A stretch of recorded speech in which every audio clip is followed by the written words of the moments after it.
Hello, જય Shri Krishna, good morning. કેમ છો બધા? મજામાં?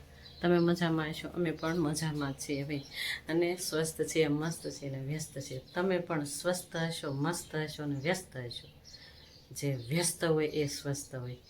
ચાલો, મારી આ નવા દિવસની શરૂઆત કરતાની સાથે જ કહી દઉં ભાઈ, રૂટિન તો બધું નાસ્તા થઈ ગયા, દીવાબત્તી થઈ ગયા, રૂટિન ધીમે ધીમે ચાલુ થશે. હવે અગાસી ઉપર વોકિંગ કરી આવી, અનુલોમ વિલોમ વ્યાયામ એ અગાસી ઉપર કરી નાખ્યું, અને નાસ્તો મેં ચા ભાખરીનો બનાવી અને મસ્ત એવો નાસ્તો પણ કરી લીધો. અને ચાલો જોઈ લઈએ શું શું ઘરમાં રૂટિન છે, અને હું તમને બધું જ બતાવવાની કોશિશ કરી રહી છું. જોઈ લેજો. મારે કેટલા વાગ્યા છે? અત્યારે 9 વાગી ગયા છે. હું આ પડદાની જે વાત કરતી હતી ને, એ આ પડદો. જ્યારે અમે એસી ચાલુ કરવું હોય ને, ત્યારે અમારે એસી ચાલુ કરવું જ જોઈએ ભાઈ. અત્યારે ઉનાળો થઈ ગયો છે, ક્યારેક ક્યારેક એસીની જરૂર પડે. અને જો 9 વાગ્યા છે, આ સમયે 9 વાગી ગયા, અને બધું જ રૂટિન થઈ ગયું. અત્યારે બધા જો કપડાં ધોતા હોય એનો અવાજ પણ આવશે, તમને ચલાવી લેજો. અત્યારે હર ઘરમાં બધા કામ કરતા હોય, અને માતાજીના દર્શન પણ કરી લ્યો.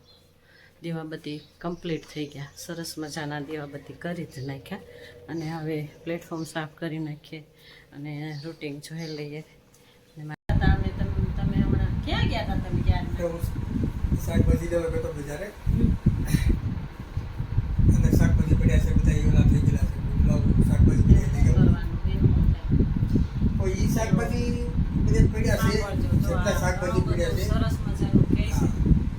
એમાં શાકભાજીમાં ફ્લાવર છે, કોબી છે, બીટ છે, ગાજર છે, દૂધી છે, પછી સરગવાનો શીંગો છે, બટેટા છે, સક્કરિયા છે. આ તમામ આઈટમ છેલ્લા આજે 8 દિવસ 10 દિવસ લાવેલી પડી હતી. એટલે હવે મને એવું લાગ્યું કે આની તારીખ વહી ગઈ છે. કારણ કે અમારે 2 જણા જમતા હોય એટલે વેસ્ટેજ તો થવાનું જ છે.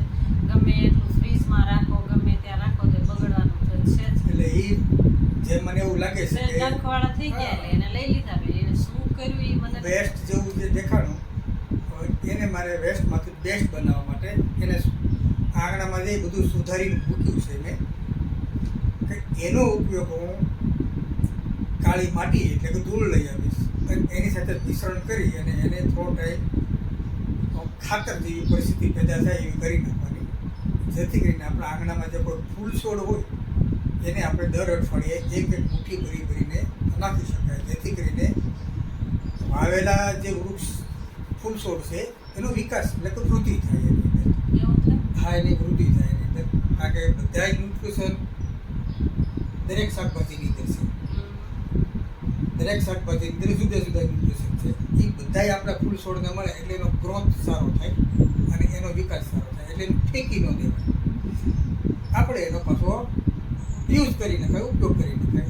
બરાબર છે? એ હું તમને થોડી વાર પછી સ્ટેપ બાય સ્ટેપ બધું બતાવીશ. કારણ મેં એવું લાગશે ને તો હું આખું કન્ટેનર જ બનાવીશ, કે જો કેવી રીતે આ મારા હસબન્ડને પૂરેપૂરી ખેતીની માહિતી છે, પૂરેપૂરી.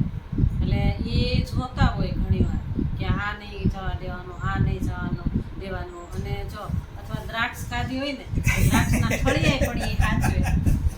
કંઈ પણ નવી વસ્તુ આવી હોય એનું ફળિયું આમથી આમ રખડતું હોય. શું કામ? કે એનું રોપ બનાવી અને રોપડા તૈયાર કરે. જો તમે મારા ફળિયામાં રોજ રોજ જોવો છો ને કે રોપડા કેવા સરસ સરસ તૈયાર થયા, એ આની મારી નહીં હો, એ આનો બગીચો. અને એ હું પણ ધ્યાન દઉં એમ, પણ એને રોપડા બનાવી એને ન ઉગે ત્યાં સુધી ધ્યાન રાખ્યા જ કરે. આ એક માળી છે. હાલો. આંગણામાં જેમ આપણે દાખલે કેમ છે કે નાનું બાળક આપણે ઘરે અવતર્યું છે, બરાબર છે, તો એ બાળકના વિકાસ માટે તો આપણે પૂરતી ધ્યાન રાખવું પડે ને, પૂરેપૂરું. એમ જે ફૂલછોડ જે છે એ એક નાના બાળક સમાન જ છે. એનું પણ આપણે સતત પ્રેમથી અને બહુ ઊંડાણથી એનું જતન કરવું પડે, તો જ એનો વિકાસ થાય અને તો જ આપણે એનું યોગ્ય ફળ મળે. કે આપણે આને એમ કે ઉગીને પૂરેપૂરું ગ્રોથ થાય, આપણને ફૂલ આપતું થાય કે ફળ આપતું થાય, ત્યાં સુધી આપણે એનો ખ્યાલ રાખવો પડે. તો જ આપણને એનો ફાયદો મળે અને આપણી જે માનસિક સ્થિતિ છે અને ક્યાં સુધી લઈ જવું છે એટલે કે ક્યાં સુધી આ ઉગેવું છે તો ત્યાં સુધી પણ એના વિકાસ માટે આપણે પૂરેપૂરી તકેદારી રાખવી પડે છે. ચાલો જોઈજો મારા બ્લોગ, તમે કાંઈક ને કાંઈક તમને માહિતી મળશે. એવું નહીં હોય કે હું રૂટિંગ જ બતાવીશ, વચ્ચે વચ્ચે કાંઈક ને કાંઈક તમને માહિતી આવી પણ મળશે. જો ખબર ન હોય ને એને પણ ખબર પડે કે આનાથી આ થાય, આ ફૂલ છોડની ઘણી શોખ થઈ હોય ફૂલ છોડ, અને મને શોખ છે પણ મારે ટાઈમ નથી. રૂટિંગ જ એટલું બધું હોય ને પણ ટાઈમ જ ન રહે. ટાઈમ ન હોય તો આપણે ટાઈમ કાઢવો પડે એના માટે. જો અત્યારે હું હા. એડિટિંગમાં બહુ બધો ટાઈમ કાઢું છું. તમે મને ઘણી વાર કહો છો કે આ કેમ માનો આ ફૂલ છોડ આમ કેમ થઈ ગયું છે, આમાં ફૂલ નથી આવતા, પણ એ દરેકને આપણે ખોરાક આપવો જ પડે. સાદો ખોરાક કે સાદી ધૂળ તમે નાખી દો એની અંદરથી ગુલાબની અંદર ફૂલ નથી આવતા, કે ફૂલ કદાચ આવે તો ઝીણા ફૂલ થઈ અને બળી જાય, ફૂલ પૂરો વિકાસ ન થાય. તો એને વિકાસ થવા માટે પણ આપણે એને પૂરતા ખોરાક એને આપણે આપવો પડે. જેમ આપણે ખોરાક ખાઈ છીએ જુદો જુદો, એમ એને પણ જુદા જુદા ખોરાકની જરૂર પડે છે. ચાલો ઓકે, શું બાય. કે હવે જમવાનું બનાવીએ. શું બનાવું? મારા માટે હું ફ્લાવર અને વટાણા લઈ આવ્યો છું. મારે ફ્લાવર અને વટાણા કોરા ખાવા છે. તો મારે તો દહીંની કઢી ખાવી છે. સરગવો લઈ આવે. સરગવો લઈ આવ્યો છું. ચાલો દહીંની કઢી, સરગવો, બાજરીના રોટલા રોટલા. જોઈએ આગળ. ચાલો મારી સાથે અમે જે શાકભાજી વેસ્ટ શાકભાજી માટે જે અગાઉ કીધું હતું એ પ્રમાણે આ ફ્લાવર છે વેસ્ટ થયેલા, આ કોબી છે વેસ્ટ થયેલી, આ લાલ ગાજર છે વેસ્ટ થયેલા, આ બટેટા છે, તમામ વસ્તુ આની અંદર જે છે.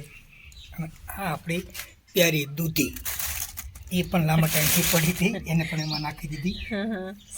ઓલા થઈ ગયા હોય. અને આ છે ચીકુનો કચરો, ફ્રૂટ પણ હા, હાલે, ફ્રૂટ પણ નહીં હાલે. હાલે. અને આ ટમેટા. ટમેટા બરાબર છે. અને આ એક નવી આઈટમ ઉમેરી છે કે જે તમે કદાચ જોઈ નહીં હોય ક્યારે, અથવા જોઈ હશે. આપણે જે તાળી કહેવાય ને તાળીનું પાણી એમાંથી જે નીતરે એ આ તાળીનું ફળ છે તોડેલું, અને એમાંથી કાઢેલી આ વસ્તુ જે છે એ પણ હું ખાતરમાં સાથે નાખું છું. હવે આ બધી વસ્તુ મિક્સ કરી નાખવાની છે.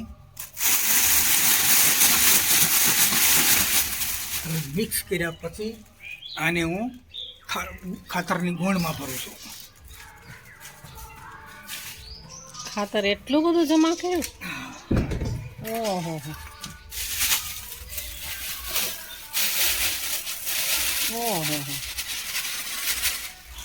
આ 2 ગોણ જે ભરી છે એ આવા જ ખાતરથી બનાવેલા ખાતરથી ભરી છે. ઓહો, આ રીતે જ આ બનાવ્યું. રીતે ખાતરથી બનાવીને ઓહો. ભરી છે. હવે આની ઉપર બધું આ પેક કરી દીધું છે. હવે એની ઉપર હું આ સાદી માટી લઈ આવેલી એને નાખું છું, એડ કરશું આની અંદર.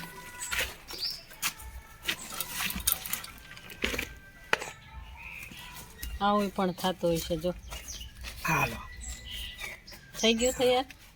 આ રેડી થઈ ગયું. 8 દિવસ પછી આ સંપૂર્ણપણે આની સાથે ખાતર થઈ જશે.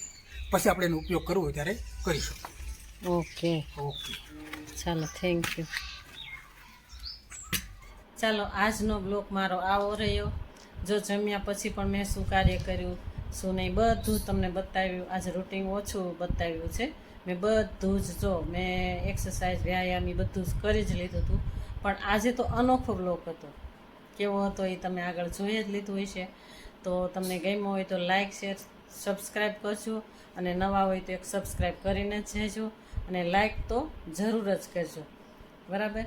મારા હસબન્ડે આજ આખો બ્લોગ મસ્ત એવો બનાવ્યો છે, તમને ખૂબ જ ઉપયોગી. તમને ઘરે બેઠા ફ્રીમાં તમે ખાતર બનાવી શકશો એવું તમને આજે મેં બતાવવાની કોશિશ કરી છે.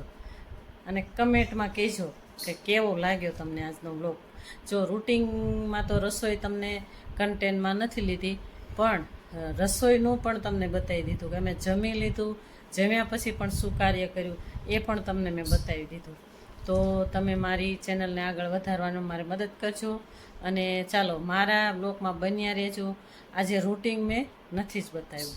રૂટિન કામ જે કરતા હોય ને રોજિંદુ, એનાથી આજ વિશેષ બતાવ્યું છે. જોજો તમે મારો બ્લોગ પૂરેપૂરો. તમને 2-3 વાર જોવાનું મન થશે.